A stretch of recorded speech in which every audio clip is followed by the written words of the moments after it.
안녕하세요, 하우스업입니다. 자, 오늘은 옵션하고 발코니에 대한 그런 거를 좀 한번 훑어보려고 해요. 자, 그러면 우선 발코니 확장 공사 관련한 말씀을 좀 드릴게요.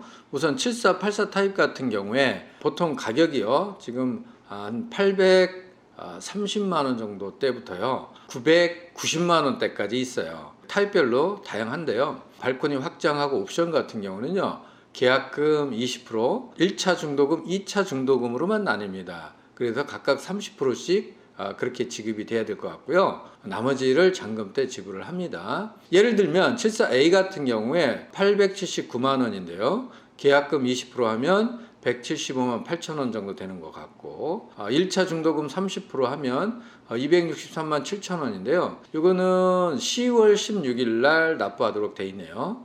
그리고 2차 중도금 같은 경우에는 25년 1월 15일입니다. 그때 납부하도록 돼 있어요. 잔금 20%는 입주 지정일에 납부하시는 건데요. 예를 들어서 74A 타입 같은 경우는 175만 8천 원 그렇게 납부를 하는 겁니다. 자, 이제 134 타입 같은 경우 보시면 아까 말씀드렸듯이 계약금 20%, 중도금 1차, 2차로 나뉘고요. 각각 30%씩. 그리고 잔금 때 20% 이렇게 나뉘는 건데요. 한번 표 보시고 염두에 두시면 좋을 것 같습니다. 자, 이제 유상 옵션을 한번 좀 분석을 해보려고 해요.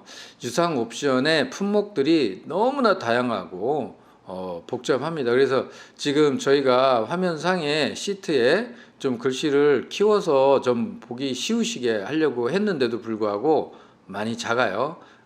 이해를 좀 부탁드리고요. 제가 이런 거는 그래도 어느 정도 하시면 좋지 않겠나 하는 생각이 드는 부분에 대해서 빨간 테두리로 하이라이트를 좀 해봤어요. 근데 이거는 개개인의 호불호가 있기 때문에 취향껏 어떤 선호하시는 그런 부분을 하시면 좋을 것 같은데, 이거는 지극히 개인적인 주관적인 겁니다. 저 같은 경우는 주방에서 주방 스타일업 2를 선택할 것 같아요. 왜냐하면 주방 상판 있잖아요. 상판에 좀 괜찮은 부분을 많이 선호하시더라고요. 그리고 전기 쿡탑 부분도 괜찮고, 무엇보다도 독립 후드라는 것이 인테리어적인 면에서도 매력적인 것 같아요. 저가 볼 때는요.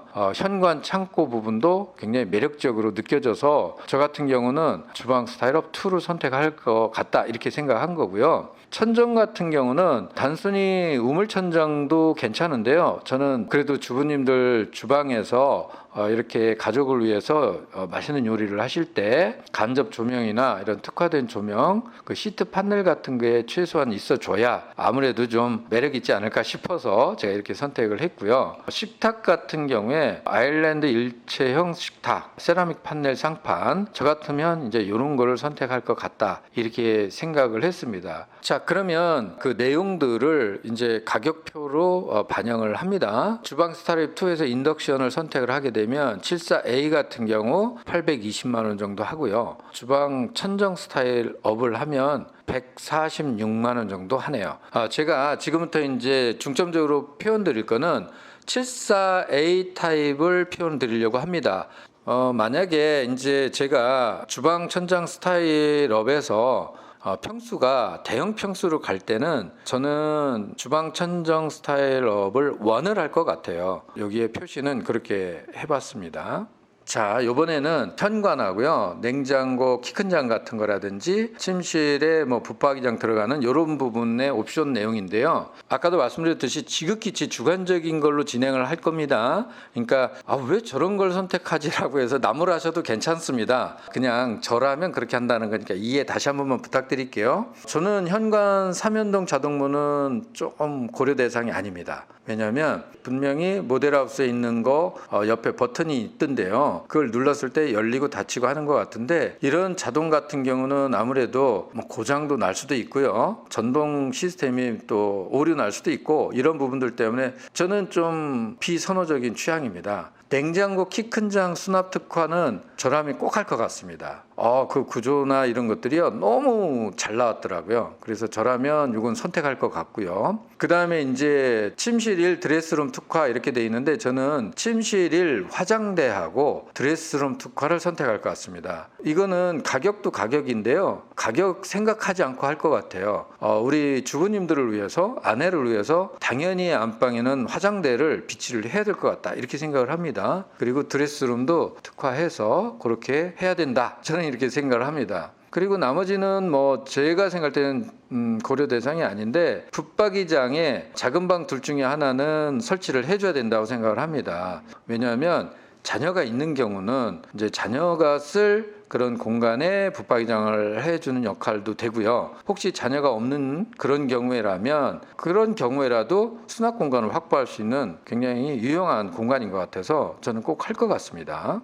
나머지 뭐 전동 커튼 레일, 이거는 말 그대로 저는 전동, 이거는 나중에 오류날 수도 있고 뭐 그래서 저라면 안 할 것 같아서 제가 하이라이트 안 했고요. 13인치 주방 TV도 이거 괜찮을 것 같긴 했는데 제가 가서 봤을 때 그냥 기본형 해도 괜찮을지 않을까. 그래서 저는 냉장고 키 큰 장, 화장대에 드레스룸 특화, 붙박이장 이렇게 저 같으면 선택할 것 같습니다.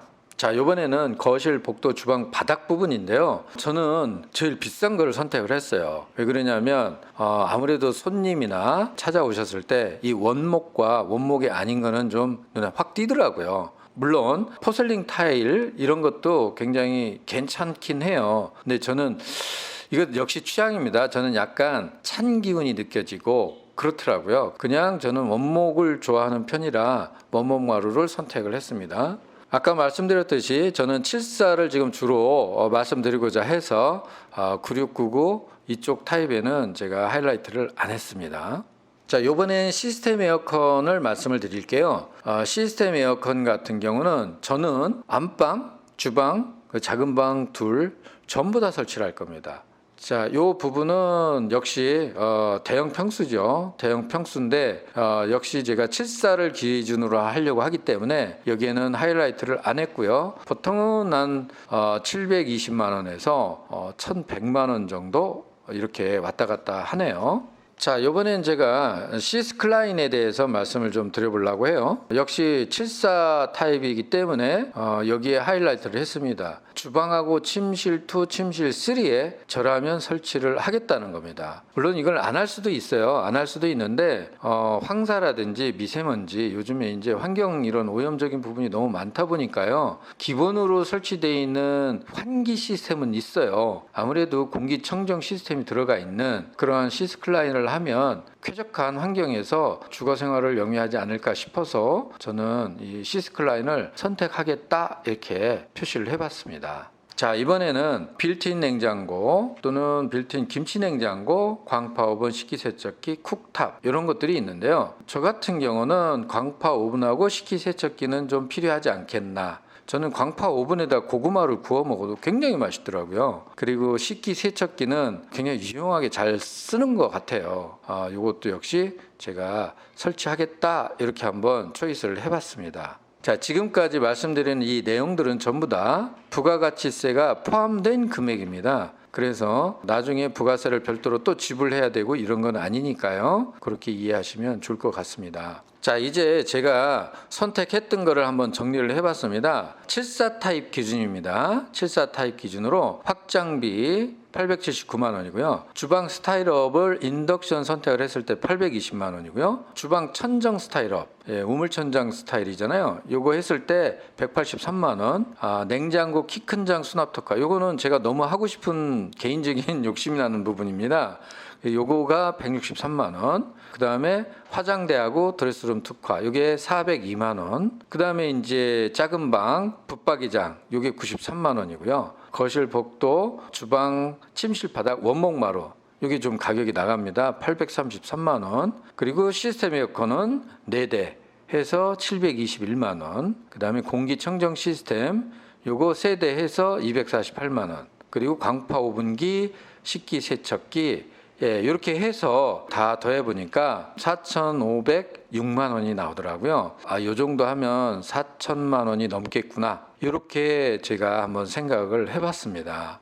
자, 근데 제가 알기로 이런 부분들, 지금 제가 말씀드린 확장비라든지 이런 옵션비 이런 것들은요, 나중에 등기를 하실 때 이 부분도 취득세 과세 표준으로 들어갑니다. 무슨 말씀이냐면, 예를 들어서 1억짜리 집을 살 때는 1억에 대해서 통상적으로 84 타입 같은 경우에 1.1% 정도 내게 되잖아요. 이런 확장비, 옵션비 해서 1억에 1,000만 원이었다고 가정을 할게요. 그러면 취득세 과세 기준이 1억이 아니라 1억 1,000만 원에 1.1% 이렇게 내게 되는 경우가 있다는 겁니다. 그런 부분도 한번 참고하셔서 체크하시면 좋을 것 같습니다. 자, 이 페이지는 제가 계속 촬영 때마다 말씀을 드리고 있는데요. 너무나 중요하고 간과하면 안 될 부분이잖아요. 제일 핵심적인 부분이라 제가 말씀을 드립니다. 입주자 모집 공고는 5월 26일 날짜에 발표가 났습니다. 특별 공급은 6월 5일 날 하게 되고요. 그 다음에 1순위가 6월 7일입니다. 이때 하시게 되는 건데, 청약 예치금을 경기도 기준으로 할게요. 경기도 기준으로는 7484 타입이 200만 원, 9699 타입이 300만 원, 134 타입이 400만 원입니다. 주택수 상관없이 1순위 청약 가능하시고요. 세대주, 세대원 모두 청약 가능하세요. 그리고 청약 통장은 가입 기간이 12개월 이상이어야 됩니다. 그리고 수도권 전 지역 거주자 청약 가능한데, 파주시 우리가 당해라고 그러잖아요. 당해가 30%고요. 경기도 6개월 이상 거주자가 20%, 나머지 수도권 거주자 이렇게 청약되는 겁니다. 자, 이번엔 캘린더로 보겠습니다. 6월 5일 날 특별 공급. 이 특별 공급이요. 예를 들어서 기관 추천이라든지 이런 분들 이미 어느 정도 확정이 되신 분들이 있단 말이에요. 이분들은 6월 5일 날 반드시 이때 청약 접수를 하셔야 됩니다. 그렇지 않으면 확정됐다 하는 건 기관에서 확정된 거지 여기에서 확정된 게 아니니까요. 꼭 잊지 마시고 기록해 놓으셨다가 잊지 마시고 들어가셨으면 좋겠습니다. 제가 너무 중요한 부분 같아서 잊지 마시고라는 말씀을 3번이나 드렸는데 이해해 주십시오. 6월 7일 날이 1순위입니다. 6월 6일 날은 공휴일이라 건너뛴 것 같다고 제가 말씀드렸잖아요.